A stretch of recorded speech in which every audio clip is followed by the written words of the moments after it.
Jason Barney here for Educational Renaissance. Today I want to share with you about my article, Apprenticeship in the Arts, Traditions and Divisions. And this is another article in my series on using Aristotle's intellectual virtues to replace Bloom's taxonomy.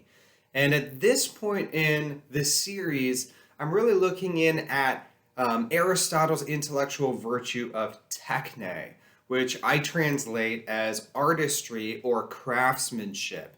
And so that points us to a vision of the arts and how we would train students in the arts. And in this article, I want to unpack a little bit the idea of apprenticeship.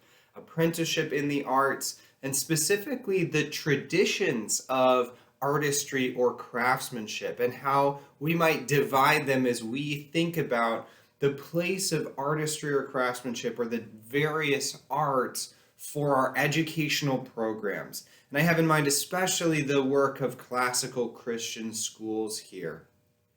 Well, up to this point, we've done a few things, including exploring the analogy that Aristotle draws between artistry on the one hand, techne, and morality on the other. So in the opening books of his Nicomachean Ethics, he notes some similarities between artistry and morality. They both have at their basis the formation of habit. And habits are what Charlotte Mason calls the rails to life.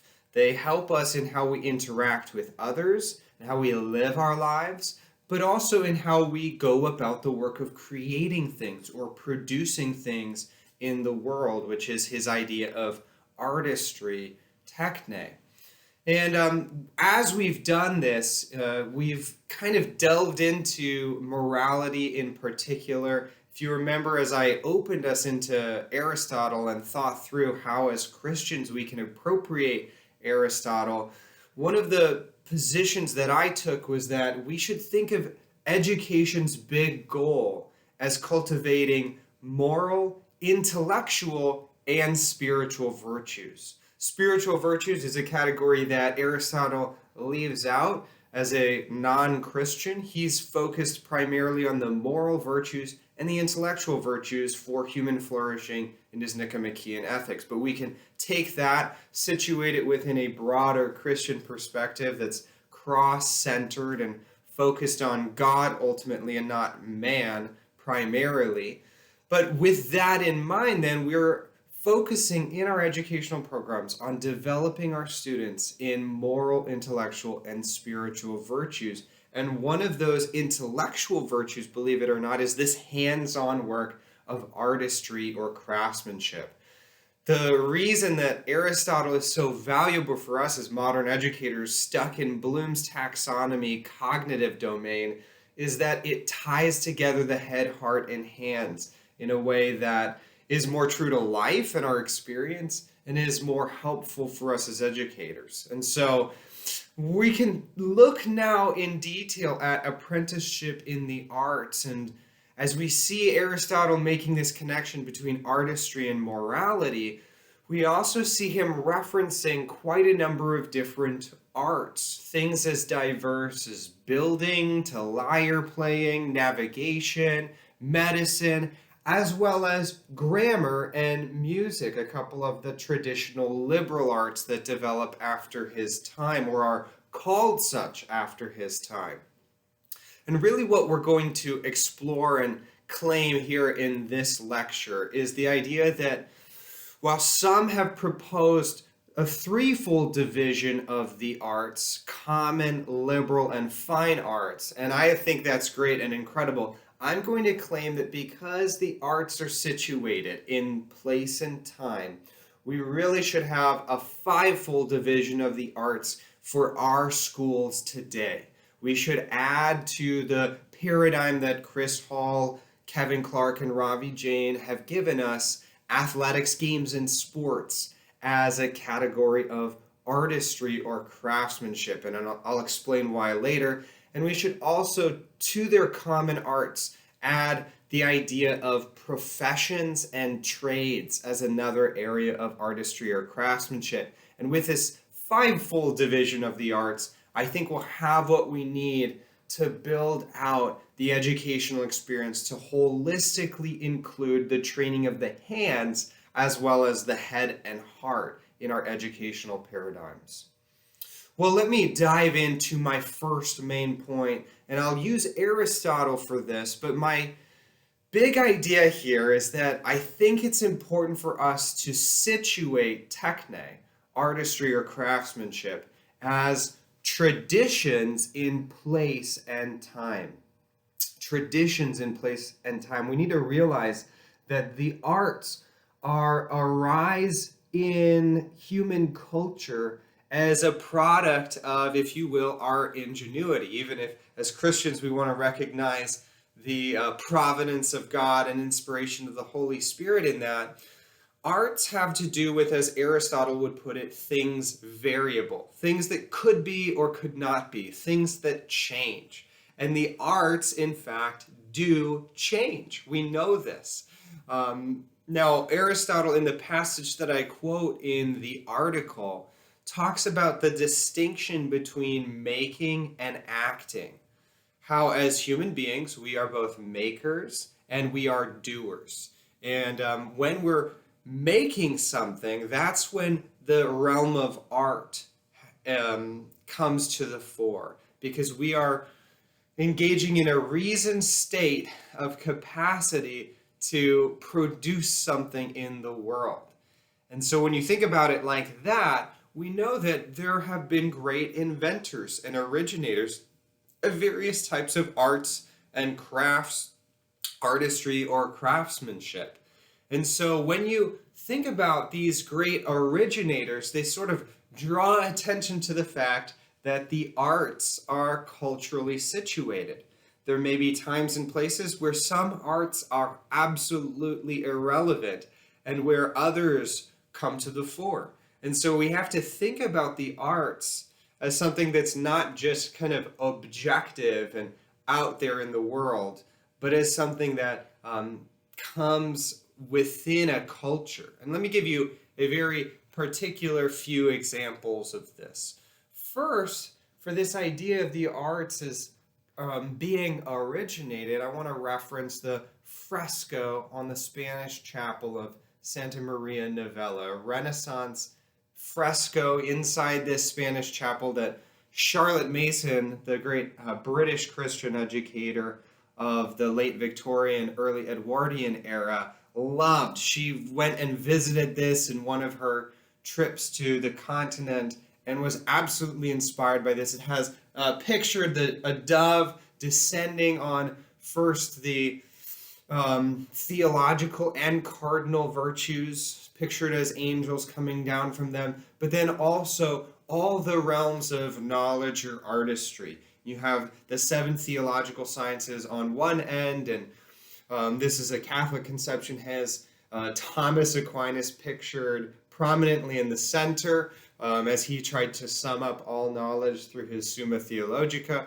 And then on the other side, you have the 7 liberal arts, and they each have an originator, some great proponent of the art that passed on a tradition of artistry to the world. So that's a great example of having a recognition that the liberal arts are not just abstract subjects, but are actually traditions that we've passed on, traditions of craftsmanship. Now, I would point to another biblical example for you of this, and that comes in Genesis 4, where we have the recognition that Jabal was the originator or father of all who practiced animal husbandry, had livestock. There's Jubal, who came up with lyre playing and pipe playing, and therefore it says in the text that he's the father of all those who play the lyre or pipe. And then there's also Tubal-Cain for metalworking, copper and something else, I think bronze. And so we have here pictured in Genesis 4 this amazing idea of how human beings, after the fall, are creating new realms of artistry. They're coming up with new things. And this, I think, is important because it shows us also the apprenticeship model of how this originally comes out of the family. It's a father to son sort of experience to apprentice someone into an art.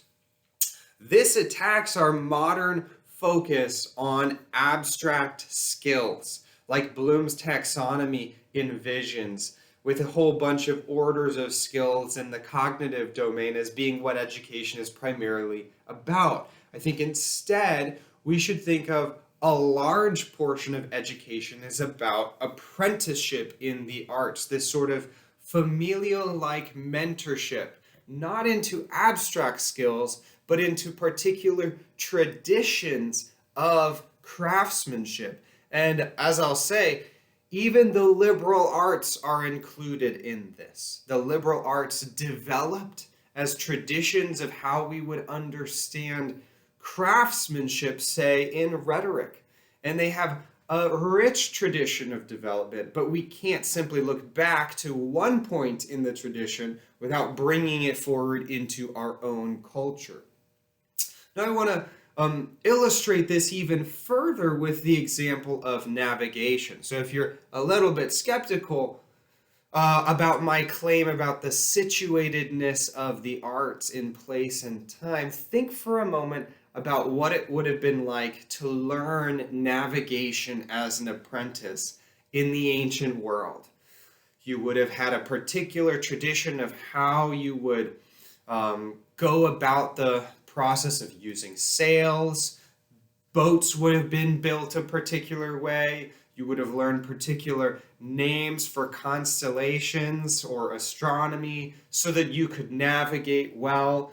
You would have heard from someone particular areas in your geography that you should watch out for. See, this art of navigation for an ancient person is very different, for instance, than someone who joins the Navy today. You're going to use different tools, right? Today, you would look at different sorts of maps. You would be using different sorts of instruments as our technologies have changed the art of navigation.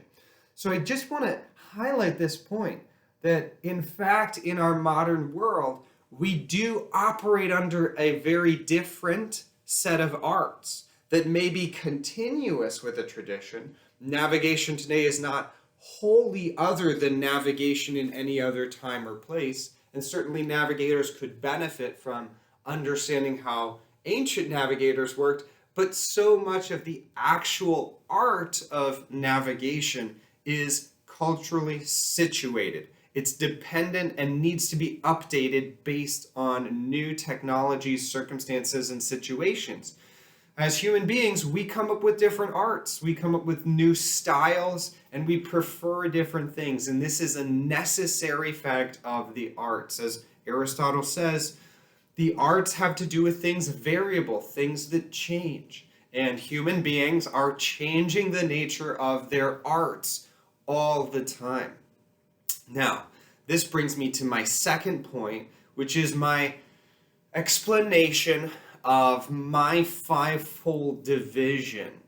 And the point that I make here is that as classical Christian educators in particular, I think that it's very important in our renewal movement that we recapture this sense of the situatedness of the arts, because it will be very tempting for us as we're looking backward in time and place and trying to recover historical traditions of the arts to not also look forward at today and the world that's developing to see how we need to decide which arts to pass on to our children for this day and age. We can't simply look back at old traditions and then, take those traditions as they were and train our students in them. It would make very little sense, for instance, for us to train our students solely in ancient navigation.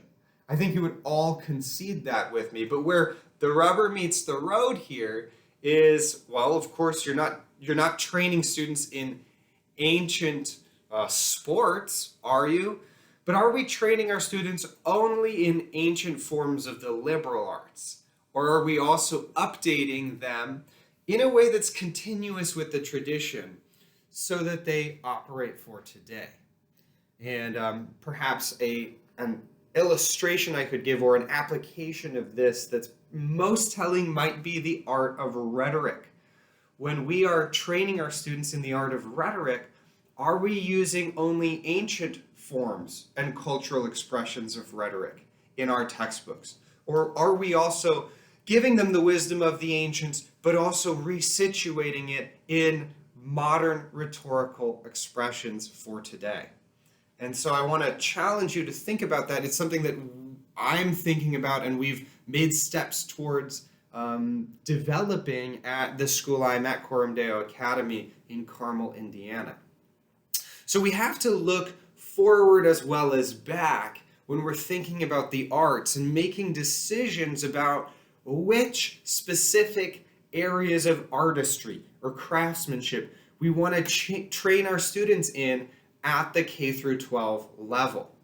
And specifically, I want to give for us now my fivefold division as a sort of suggestion to us of the areas we should think about. This doesn't answer the question for any particular school of which crafts they should develop their students in, because I believe that's actually dependent on your mission, on your culture, on the masters in those particular crafts that you have in your area. So that's a culturally situated thing in a way that potentially which great books we choose isn't for us as culturally situated. Well, that's another discussion. Perhaps we'll get there later. So turning back, but also looking forward, one of the great things we've done in our movement is recover a number of historical traditions in the arts that have been to a certain extent lost. And it's incredibly valuable that we have done that. So I think of early days when we were rediscovering the trivium and trying to get a sense of not just subjects, the trivium arts of grammar, logic, or dialectic, and rhetoric as subjects, but how they're actually tools of learning, which I think is gesturing in this idea that they are crafts or areas of artistry. But we haven't fully gotten the traditional element of them. Of course, there was then the dialogue between Robert Littlejohn and Chuck Evans with Doug Wilson and others around, are these just stages of learning, or are there sub-skills associated with them? And in many ways, that's actually a question around whether or not these developments of the skills of grammar and logic and rhetoric, some of the things that we work with in English, like phonics and phonograms, that don't work in the same way in other languages and places and times, whether these are legitimate developments of the tradition. And I would say, yes, we could actually see them as continuous. Of course, there's also the broader categories that were rediscovered and explained to us by Kevin Clark and Ravi Jain in their book, The Liberal Arts Tradition, where they explore piety, music, and gymnastic. Some of what they're getting at with music and gymnastic, I believe, is also a rediscovery of artistry or craftsmanship in its early stages. They'd call it the imitative foundation, though they keep gymnastic as separate from art. Now, as we move forward, I would claim that we should best think about artistry or craftsmanship by adding to their paradigm of common, liberal, and fine arts by developing it out into 5 categories. First, I would put athletics, games, and sports. And this is a new one, and I'm going to argue for why this is a legitimate realm of artistry. Though if you look back at my earlier articles and talks here, you'll probably get a sense from me of why already I think, say, gymnastic training at its best is an area of craftsmanship. But second, we can add to the common arts the designation domestic arts, that these are arts that occur in the home in a way. they're natural or common in particular times and places for people to produce things for their own households instead of farming it out to professionals. And to recapture for our own culture many common and domestic arts would be a valuable place for our educational moment and cultural moment. And that's because in our modernized world where everything is taken over by professionals, we're really losing a lot of the dexterity of the hand that is needed, and some of the moral virtues that are trained through this type of craftsmanship. And we can look to Chris Hall's book on the common arts for that. But I think we should expand this out to include the professions and trades as well, and designate between those that every age, time, and place has had common arts that, if you will, normal people can do in the general populace, but then also professions and trades, potentially the specialized version of those that have to go through more of a lengthy apprenticeship process and potentially use more technology and even use more of the liberal arts training itself in order to work in those trades well. Well, then, of course, we can add the fine and performing arts, under which I would include all sorts of artistic skill as we normally think about it. And then lastly, fifth, the liberal arts of language and number.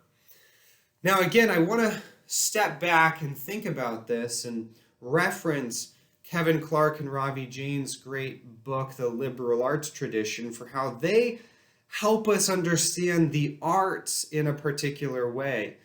In particular, we need to recapture the classical distinction between an art and a science. So what is the difference between an art and a science? Well, a science, they say, is a body of knowledge that could be in the mind alone, whereas an art has an extensive foundation in imitation and should produce something. So if you think of the art of blacksmithing, there is knowledge there, but there's also the ability to create something and bring something into the world. Whereas if you simply knew something in your mind but didn't know how to produce something, that would be different. So they talk a lot about imitation, art, science in the place of reasoning. Now, one thing that I think Aristotle adds to their discussion and makes a little bit clearer is the distinction between maker and doer. Do you remember when I was talking about Aristotle earlier, the fact that as human beings, we're both makers and doers, and there's a different sort of reasoning associated with each. Well, we're also knowers, and this kind of categorizes Aristotle's 5 intellectual virtues. Techne, artistry, has to do with man as maker, with us as human beings able to produce something in the world, and Aristotle would define it as using a true course of reasoning. As doers, as people who act in the world with regard to human goods, the particular intellectual virtue there is phronesis, or practical wisdom, how to act in the world in a way that is beneficial or leads to your ultimate human flourishing or happiness and the good of others. But then there's also man as knower, which might include scientific knowledge, episteme, but also intuition, nous, and those two together about the highest things leads to wisdom or philosophic wisdom, Sophia. So these 3 categories help clarify for us that, in a way, exactly how Clark and Jain stated, that art is sort of in the nexus between imitation and science, might not be the best way of thinking about it, because it still seems to privilege the value of the abstract intellect. You see, for an art, Aristotle says, only the barest knowledge is necessary. You could be an incredibly good basket weaver and know very little about baskets, but you have this practice of how to do it through imitation. The real thing for artistry is coached practice by a master who gives you feedback, and lots of practice. And I want to stress that for our apprenticeship in the arts. Often we get stuck in the knower aspect of things, but it's so valuable to think of our students as also makers. They are makers. Of course, you have this kind of recognition coming to the fore again in modern education through like the maker space and things like that.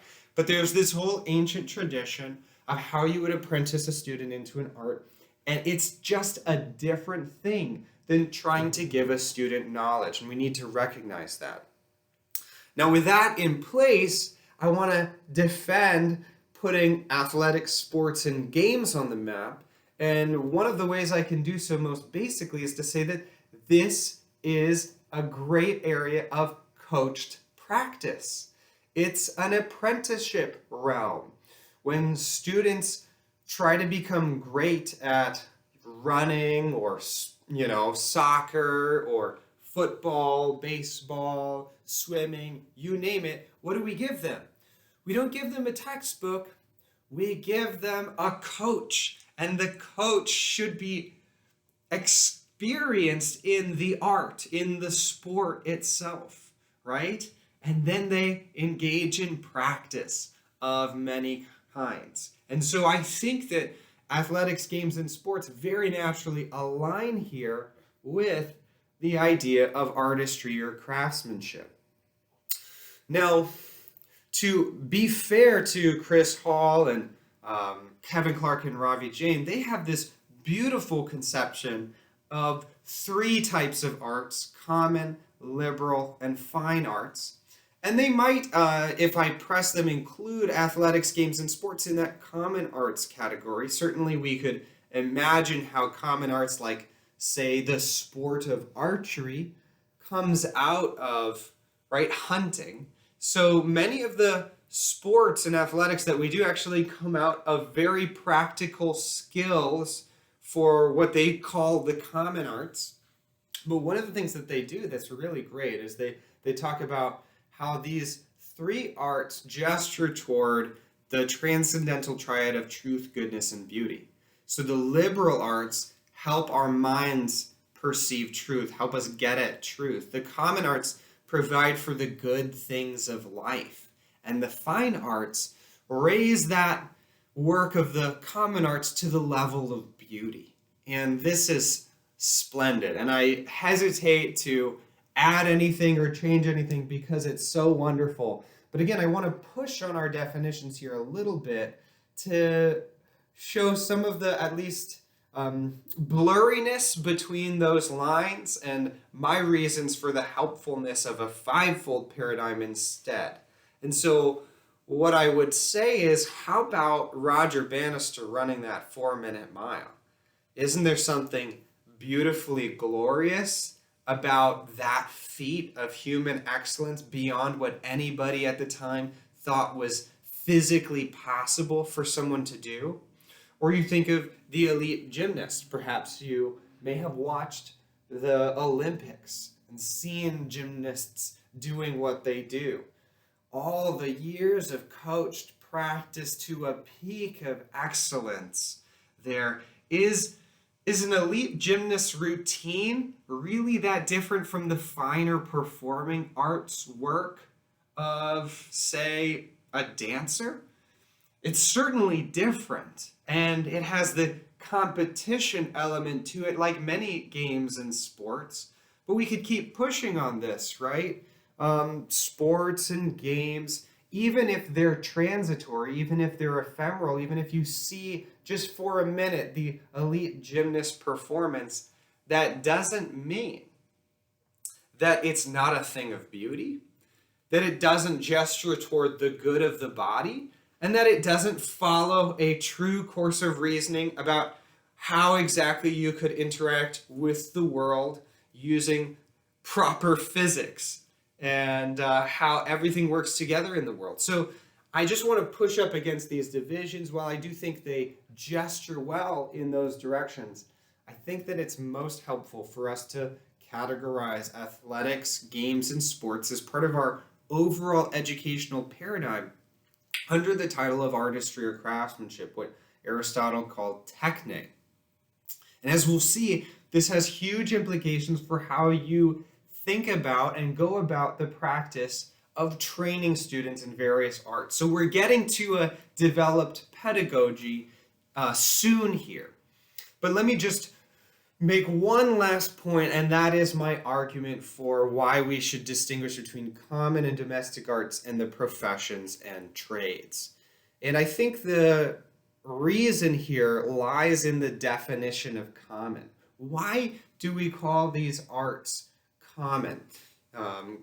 Chris Hall, in his marvelous book, Common Arts Education, draws from Hugh of St. Victor primarily and develops out this great list of common arts, including things like metalworking and woodworking, gardening and cooking, as they would all come under different common arts. First, I want to state that I really value his book, and it may be one of the most pressing or thoughtful educational moves to recover the common arts today, given where our culture is going and what we want to recover as Christians of an embodied existence that's not solely dependent on others for everything, but also uses the artistry of the hands well to provide for not only basic needs, but I would say even more than that.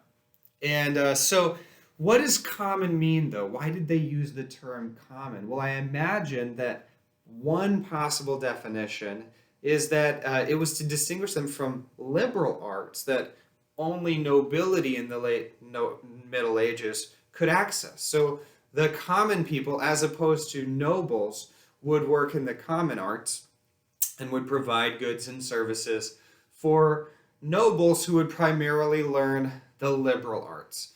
We're in a very different cultural situation today with regard to that, even if we still have classes.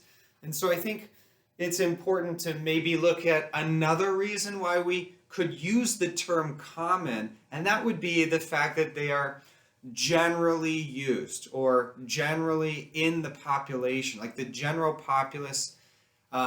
It is common for them to be able to produce or do these certain things. You can imagine in many times and places that the art of agriculture was something passed on from father to son, not just in a small select group of people, but in a large group of people. And there were accepted ways of doing things and a tradition of craftsmanship for that. And so I think that's important to see as we recover some of these arts and think about which are the best and most important to make sure are either in our K through 12 sequence or that our families are doing them in their homes, is what are the common arts today, or what should be the common arts today as we're trying to craft a better culture for the world around us. And this also then points us in the direction of which things really require a specialist, which edge towards professionalization and a longer apprenticeship process. And that might be the place for professions and trades. I know very well that some may be nervous at this point, saying, we're all about the liberal arts. Why would we train our students in the professions and trades? And I would just point you to Chris Hall's book and how he talks about the intermingling of the common, liberal, and fine arts, and how actually it's more like a transparency that you could put multiple transparencies on top of one another. And so, as Milton says, you can go to the height of the liberal arts of both words and numbers, and then descend into the common arts of, say, engineering or other things. And that actually brings the liberal arts to their fullest expression. As Christians, we shouldn't have this dichotomy between head and body, as was true for many of the ancients that looked down on particular crafts as beneath them. No, a prophet should carry a shovel in Christian terms, if you will. If we're going to be the greatest, we should be the least, and we should be humble servants of all. I think there are many good Christian reasons for recovering the common arts, the professions and trades, even as we still train our students in the heights of the liberal arts. Well, this has been Apprenticeship in the Arts, Traditions and Divisions, where I've argued for a fivefold division of the arts that we can build on going forward as we try to think through what exactly it would look like to recapture this holistic view of the human person, crystallized in Aristotle's 5 intellectual virtues, and in particular, this intellectual virtue that's often overlooked or misunderstood of artistry or craftsmanship. How do we train students in arts? It's missed sometimes because it's an embodied thinking, right? We make things through a true course of reasoning with our hands. And that's one of the reasons it's such a great antidote to the modern spirit of Bloom's taxonomy, focused on the mind alone rather than all the different ways we interact as human beings, as makers, doers, and knowers. Thanks. I hope you enjoyed this talk, and I look forward to unpacking more about pedagogy, a method of teaching for artistry, in a future lecture.